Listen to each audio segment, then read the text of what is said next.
नमस्कार दोस्तों, मेरा नाम भव्य मंगला है। मैं डीएनवी जीएल में काम करता हूँ। एक बहुत ही दिलचस्प टॉपिक मैं इस बार लेके आया हूँ, वो है एक्सेप्टेंस क्राइटेरिया। अगर आप स्टैंडर्ड में देखेंगे तो सिर्फ क्लॉज नंबर 8.1 और क्लॉज नंबर 8.6.6 में सिर्फ एक वर्ड लिखा हुआ है एक्सेप्टेंस क्राइटेरिया। बट जब इसको आप देखना शुरू करेंगे तो आप पाएंगे कि कोई भी एक्टिविटी ऑर्गेनाइजेशन में अगर हो रही है, अगर उसका एक्सेप्टेंस क्राइटेरिया डिफाइन नहीं किया हुआ तो हम काम ही नहीं कर सकते। तो इस रिक्वायरमेंट के बारे में मैं 7 डिफरेंट स्टेप्स के द्वारा आपको बताना चाहूँगा। और वो 7 डिफरेंट स्टेप्स ये हैं कि कौन कर सकता है डिसाइड कि एक्सेप्टेंस क्राइटेरिया क्या होने चाहिए। दूसरा है वाई, क्यों हमें एक्सेप्टेंस क्राइटेरिया डिसाइड करने हैं। जो तीसरा इंपॉर्टेंट पॉइंट है वो है कि किस स्टेज पे हमें एक्सेप्टेंस क्राइटेरिया डिसाइड करना है। जो उससे अगला पॉइंट है वो ये है कि जब हमें एक्सेप्टेंस क्राइटेरिया डिसाइड करने हैं तो उस समय कहाँ कहाँ पर पॉसिबिलिटीज़ है जहाँ पे एक्सेप्टेंस क्राइटेरिया डिसाइड हो सकता है। उससे अगला पॉइंट है कि जो एक्सेप्टेंस क्राइटेरिया वो क्या क्या हो सकते हैं, जो अलग अलग स्टेजेस में हम बात कर रहे हैं। और जो आखिरी पॉइंट है वो है कि कैसे पता लगेगा कि एक्सेप्टेंस क्राइटेरिया एक्चुअली में अच्छा है, एक्चुअली में वो काम कर रहा है नहीं काम कर रहा। तो मैं शुरू करूँगा पॉइंट नंबर 1 से कि कौन डिसाइड कर सकता है एक्सेप्टेंस क्राइटेरिया। तो जनरली ऑर्गेनाइजेशन में जो क्रॉस फंक्शनल टीम होती है वो इसको डिसाइड करती है। क्रॉस फंक्शनल टीम में अलग अलग लोग होते हैं, product design, quality, purchase, production, कई बार कस्टमर और सप्लायर भी इसका पार्ट होते हैं। और ब्रेनस्टॉर्मिंग के द्वारा, डिस्कशन के द्वारा इसको डिसाइड किया जा सकता है। तो पॉइंट नंबर 2 कि हमें क्यों डिसाइड करना है, why we need to decide about acceptance criteria.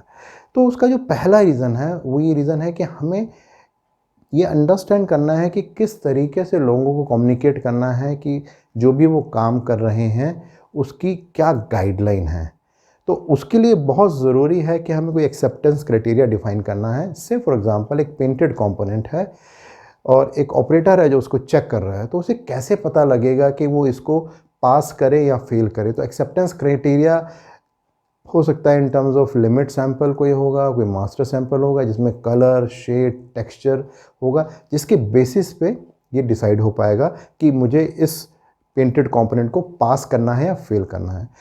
दूसरी इंपॉर्टेंट बात यह है कि एक्सेप्टेंस क्राइटेरिया इसलिए भी चाहिए जिससे कि लोगों के बीच में कोई एम्बिग्यूटी ना रहे, कोई कन्फ्यूजन ना रहे। और चाहे वो सप्लायर हो, चाहे वो ऑर्गेनाइजेशन हो या कस्टमर हो या कोई और भी अगर इंटरेस्टेड पार्टी है, उन सबको पता है कि यही एक पैरामीटर है जिसके बेसिस पर डिसीजन होने वाला है कि ये होगा या नहीं होगा।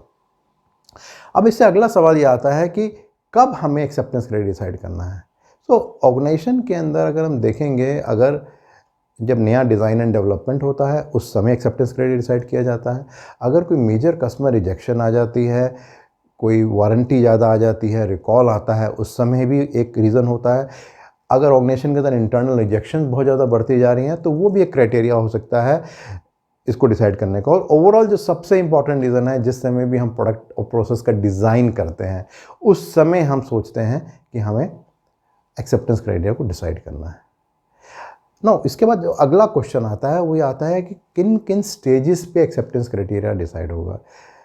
तो आप पाएंगे कि शुरू से लेकर आखिर तक किसी भी ऑर्गेनाइजेशन में कोई भी एक्टिविटी होती है, हर स्टेज पे एक्सेप्टेंस क्राइटेरिया की आवश्यकता है।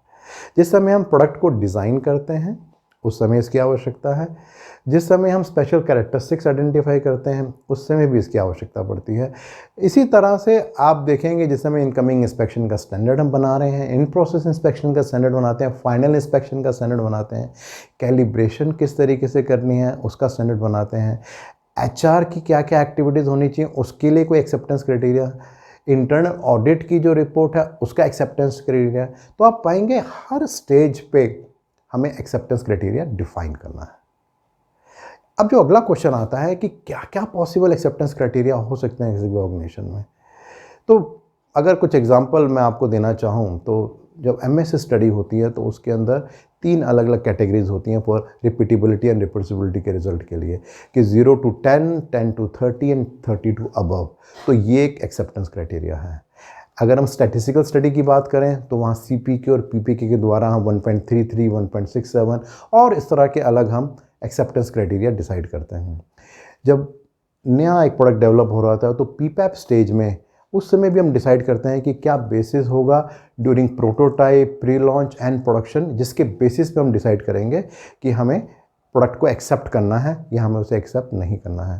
ड्यूरिंग इनकमिंग इंस्पेक्शन अगर हम स्टैंडर्ड में देखेंगे तो बहुत सारे एक्सेप्टेंस क्राइटेरिया डिफाइन कर रखे हैं कि अगर सप्लायर टेस्ट रिपोर्ट देगा तो भी हम उसे एक्सेप्ट कर सकते हैं, मे बी अगर वो एक्सटर्नल लेबोरेटरी की रिपोर्ट देगा तो भी हम उसे एक्सेप्ट कर सकते हैं, या वो कोई स्टैटिस्टिकल स्टडी देगा उसके बेसिस पे हो सकता है, या ऑर्गेनाइजेशन अपना कोई मेथड डिवाइस कर सकता है किसके बेसिस पे वो डिसाइड करेगा। और मे बी कस्टमर की भी कोई रिक्वायरमेंट हो सकती है जिसके बेसिस पे इनकमिंग इंस्पेक्शन का जो भी एक्सेप्टेंस क्राइटेरिया उसको डिसाइड कर सकते हैं। इसी तरह से इन प्रोसेस इंस्पेक्शन और फाइनल इंस्पेक्शन के लिए भी क्राइटेरियाज होते हैं, गाइडलाइंस होती हैं जिसको फॉलो करके इंस्पेक्टर डिसाइड करता है कि इस प्रोडक्ट को उसे एक्सेप्ट करना है या उसे एक्सेप्ट नहीं करना है। अगर आप देखेंगे प्रिजर्वेशन ऑफ प्रोडक्ट, वहाँ पर भी एक्सेप्टेंस क्राइटेरिया है कि हमें किस तरह से इंश्योर करना है कि जो हमारा प्रोडक्ट है वो उसकी क्वालिटी ठीक से मेंटेन रहे, तो उसके लिए सर्टन टेम्परेचर और ह्यूमिडिटी की गाइडलाइंस होती हैं जिसको हमें फॉलो करना होता है। अगर आप एचआर में देखेंगे तो अगर किसी का हम इंटरव्यू ले रहे हैं सिलेक्शन के लिए तो वहाँ भी एक्सेप्टेंस क्राइटेरिया है which is based on education, experience and skill. Internal audit में जो 3 तरह की होती है, system audit, product audit and process audit, वहाँ भी एक्सेप्टेंस क्राइटेरिया होता है जिसके बेसिस पे डिसाइड करते हैं कि ये ऑडिट को हम एक्सेप्टेबल माने या ना माने, जिसमें कुछ पैरामीटर हो सकते हैं, कॉम्पिटेंसी ऑफ द पीपल जो कि इंटरनल ऑडिट कर रहे हैं और किस तरीके से उन्होंने कौन सी गाइडलाइंस को उन्हें फॉलो किया उस ऑडिट को करने के लिए। और इसके बाद जो लास्ट पॉइंट आता है वो आता है कैसे पता लगे कि जो हमारा एक्सेप्टेंस क्राइटेरिया है वो एक्चुअली में वर्थवाइल है, एक्चुअली में काम करता है नहीं करता।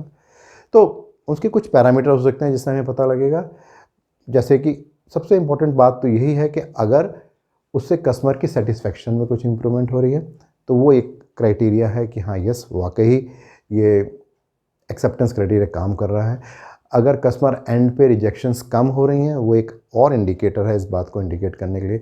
अगर एम्प्लॉय का सेटिस्फेक्शन लेवल भी इम्प्रूव हो रहा है तो वो भी एक इम्पॉर्टेंट क्राइटेरिया है इस बात को जस्टिफाई करने के लिए कि जो हमारा एक्सेप्टेंस क्राइटेरिया है वो काम कर रहा है। ओवरऑल अगर कॉस्ट ऑफ पुअर क्वालिटी में भी इम्प्रूवमेंट हो रही है, वो कम होता जा रहा है, तो that again is an important indicator. So overall मैंने आपसे जो एक्सेप्टेंस क्राइटेरिया के डिफरेंट कैटेगरीज के बारे में बात की तो वो थी कि कौन डिसाइड करेगा एक्सेप्टेंस क्राइटेरिया, क्यों डिसाइड करना है हमें एक्सेप्टेंस क्राइटेरिया, कब हमें डिसाइड करना है एक्सेप्टेंस क्राइटेरिया, क्या क्या डिफरेंट स्टेजेस हो सकती हैं जिससे हमें एक्सेप्टेंस क्राइटेरिया को हमें डिसाइड करना है, क्या क्या पॉइंट हैं एक्सेप्टेंस क्राइटेरिया के जिनको हमें डिसाइड करना है, क्या ट्रेड्स हैं जिसके बेसिस पे हम ये डिसाइड करते हैं कि एक्सेप्टेंस क्राइटेरिया एक्चुअली में काम कर रहा है नहीं कर रहा। तो आई एम श्योर कि आपको एहसास हुआ होगा कि एक्सेप्टेंस क्राइटेरिया इवन दो एक बहुत छोटी सी रिक्वायरमेंट है बट एक्चुअली में पूरी ऑर्गेनाइजेशन की हर रिक्वायरमेंट को वो कवर करती है। अगर इसके बारे में आप और डिटेल में जानना चाहते हैं तो नीचे जो ब्लॉक है उसमें जो लिंक है उसको आप क्लिक करेंगे तो और डिटेल में आपको उसके बारे में जानकारी मिल जाएगी। और अगर आप चाहते हैं कि रेगुलरली आपके पास इस तरह के इंटरेस्टिंग वीडियोज़ आते रहें तो मेरा जो यूट्यूब चैनल है भव्य मंगला उसको आप सब्सक्राइब कर सकते हैं। धन्यवाद।